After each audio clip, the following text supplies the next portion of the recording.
আসুক আজকে আপনার ছেলে, এই বাড়িতে আমি থাকবো না আপনারা থাকবেন দেখে নেব। ও আমার ছেলে, আমিও দেখবো তোমার কথা শোনে না আমার কথা শোনে। দেখো তোমার মা কি বলছে। দেখ দেখ বাবা, তোর বউ আবার আমার সাথে কিসব বলছে। কি হয়েছে, তোমরা দুজন আবার ঝগড়া ঝামেলা করেছো? এই জন্যেই তো বলি আমি এই বাড়িতে থাকবো না।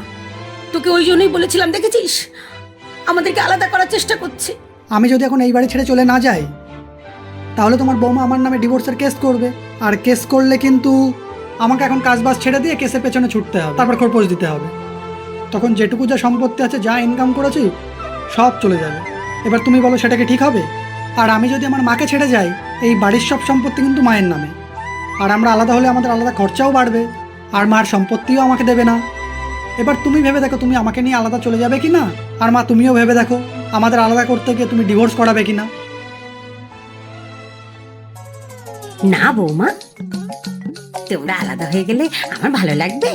তোমরা এই বাড়িতেই থাকো, আমার কোনো অসুবিধা নেই। না মা, সরি, আমি আর কোনো খারাপ কথা বলবো না। আমরা মিলেমিশেই থাকবো। আপনার বয়স হয়ে গেছে, আপনাকে ছেড়ে যেতে পারি আমরা?